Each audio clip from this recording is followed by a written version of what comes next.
ಕಲ್ಲು ಕ್ವಾರಿಯಲ್ಲಿ ದುರಂತ ಏನು ಸಂಭವಿಸ್ತು, ಆ ದುರಂತ ಹೇಗೆ ಸಂಭವಿಸ್ತು ಅನ್ನೋದನ್ನು ಡೀಟೇಲ್ ಆಗಿ ವಿಡಿಯೋ ವಾಲಲ್ಲಿ ನೋಡ್ತಾ ಹೋಗೋಣ. ನೀವಿಲ್ಲಿ ಗಮನಿಸ್ತಾ ಇದ್ದೀರಾ, ಏನು ಮಾರ್ಕ್ ಮಾಡಿ ತೋರಿಸ್ತಾ ಇದ್ದೀವಿ, ಈ ದೃಶ್ಯವನ್ನು ನೀವು ಗಮನಿಸ್ತಾ ಇದ್ದೀರಾ.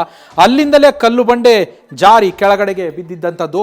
ಅಲ್ಲಿ ಕಲ್ಲು ಕ್ವಾರಿಯಲ್ಲಿ ಅವರು ಮೇಲ್ಗಡೆಗೆ ಸಿಕೆಡಿ ಕ್ರಷರ್ನ ಸಿಬ್ಬಂದಿ ಏನಿದ್ದಾರೆ, ಅಲ್ಲಿ ಆ ಕಾರ್ಮಿಕರು ಏನಿದ್ದಾರೆ, ಅವರು ಮೇಲ್ಗಡೆಗೆ ಅಲ್ಲಿ ಕಲ್ಲನ್ನು ಡ್ರಿಲ್ ಮಾಡ್ತಾ ಇರ್ತಾರೆ. ಆ ಕಲ್ಲನ್ನು ಡ್ರಿಲ್ ಮಾಡ್ತಾ ಇದ್ದಂತಹ ಸಂದರ್ಭದಲ್ಲಿ ಆ ಕಲ್ಲು ಕೆಳಗಡೆ ಬೀಳುವಂಥದ್ದು ಸುಮಾರು 250 ಅಡಿ ಕೆಳಗಡೆಗೆ. ಅದಾದ ಮೇಲೆ ಈಗ ಕೆಳಗಡೆಗೆ ಏನು ಅಲ್ಲಿ ಕಾರ್ಯಾಚರಣೆ ನಡೀತಾ ಇದೆ JCB ಮೂಲಕ, ಈ ಮೇಲಿನಿಂದ ಕಲ್ಲು ಉರುಳಿ ಆ ಕೆಳಗಡೆಗೆ JCB ಏನು ಇವಾಗ ಕಾರ್ಯಾಚರಣೆಯನ್ನು ನಡೆಸ್ತಾ ಇತ್ತಲ್ಲ, ಆ ಕಾರ್ಯಾಚರಣೆ ನಡೆಸ್ತಾ ಇದ್ದಂತಹ ಸ್ಥಳದಲ್ಲಿ ಕಲ್ಲು ಬಂಡೆ ಬೀಳುವಂಥದ್ದು. ಅಲ್ಲಿ ಕಾರ್ಮಿಕರು ಕೆಲಸವನ್ನು ಮಾಡ್ತಾ ಇರ್ತಾರೆ. ಈಗಲೂ ಕೂಡ ಅಲ್ಲಿ ಕಾರ್ಯಾಚರಣೆ ನಡೀತಾ ಇದೆ. ಅಲ್ಲಿ ಮೃತದೇಹಗಳನ್ನು ತೆಗೆಯುವ ಕಾರ್ಯಾಚರಣೆ ನಡೀತಾ ಇದೆ. ನೀವು ಅಲ್ಲಿ ಟ್ರ್ಯಾಕ್ಟರ್ನು ಕೂಡ ಗಮನಿಸ್ಬೋದು. ಸುಮಾರು 3-4 ಟ್ರ್ಯಾಕ್ಟರ್ಗಳಲ್ಲಿ ಇದ್ದಂಥದ್ದು ಟ್ರ್ಯಾಕ್ಟರ್ಗಳು, ಅದರ ಮೇಲೆ ಕಲ್ಲು ಬಂಡೆ, ಬೃಹತ್ತಾದಂತಹ ಕಲ್ಲು ಬಂಡೆ ಬಿದ್ದಿದ್ದರಿಂದಾಗಿ ಅವುಗಳು ಕೂಡ ಜಖಂಗೊಂಡಿದ್ದಾವೆ. 3-4 ಟ್ರ್ಯಾಕ್ಟರ್ಗಳು ಜಖಂಗೊಂಡಿರುವಂಥದ್ದು. ಮೇಲಿನಿಂದ ಉರುಳಿ ಬಿದ್ದಂತಹ ಬಂಡೆ ನೋಡಿ, ಗಮನಿಸ್ತಾ ಇದ್ದೀರಾ ಯಾವ ರೀತಿಯಲ್ಲಿ ಇಲ್ಲಿ ಟ್ರ್ಯಾಕ್ಟರ್ ಸಂಪೂರ್ಣವಾಗಿ ಜಖಂ ಆಗೋಗಿದೆ ಅನ್ನೋದನ್ನ ನೀವು ದೃಶ್ಯಗಳಲ್ಲೂ ಕೂಡ ಗಮನಿಸ್ತಾ ಇದ್ದೀರಾ. ಅಲ್ಲಿಂದ ಜಾರಿ ಬಿದ್ದಂತಹ ಬಂಡೆ ಕೆಳಗಡೆಗೆ ಕಾರ್ಮಿಕರು ಕೆಲಸವನ್ನ ಮಾಡ್ತಾ ಇರ್ತಾರೆ.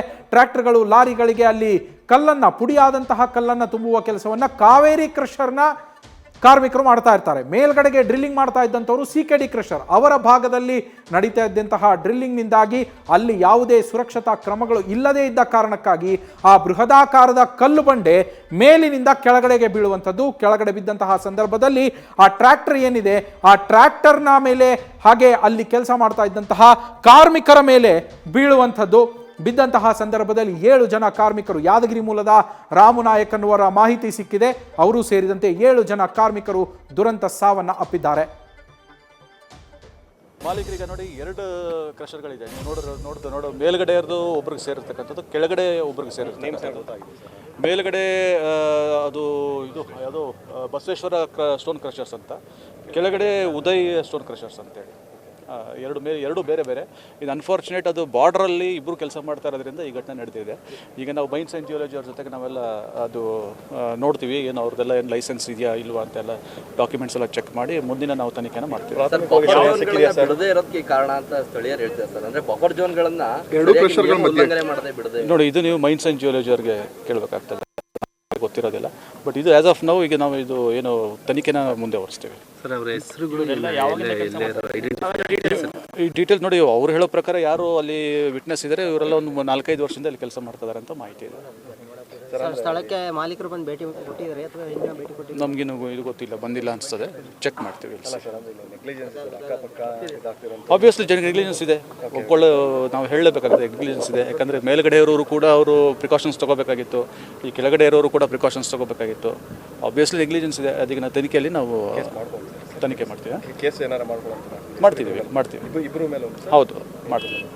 ಯಾರ್ಯಾರು ನೆಗ್ಲಿಜೆನ್ಸ್, ಯಾರ್ಯಾರಿಂದ ನೆಗ್ಲಿಜೆನ್ಸ್ ಆಗಿದೆ ಅವರೆಲ್ಲರ ಮೇಲೂ ನಾವೀಗ FIR ಮಾಡಿ ತನಿಖೆಯನ್ನು ನಾವು ಮುಂದುವರಿಸ್ತೇವೆ. ಸರ್, ಈಗ ಇಲ್ಲಿ MLA ಕೂಡ ಹೇಳ್ತಾ ಇದ್ದಾರೆ ಸರ್, ಅಂದರೆ ಅವರೊಂದು ಆರೋಪ ಮಾಡಿದ್ರು, ಎಸ್ ಟಿ ಸೋಮಶೇಖರ್ ಇಲ್ಲಿಗಲ್ ಆಗಿ ಮಾಡ್ತಾ ಇದ್ರು ಅನ್ನೋದು ಕೂಡ ಮಾಡ್ತಾ ಇದ್ದಾರೆ ಸರ್. ಈಗ ನೋಡಿ, ಆ್ಯಸ್ ಆಫ್ ನೌ ಅದು ನಾವು unless we check the documents ಏನು ಹೇಳೋಕ್ಕಾಗಲ್ಲ. ಸೊ ಈಗ ಚೆಕ್ ಮಾಡ್ತೀವಿ, ಚೆಕ್ ಮಾಡಿ ದೆನ್ ನಾವು ತನಿಖೆ ಮಾಡ್ತೀವಿ. Thank you.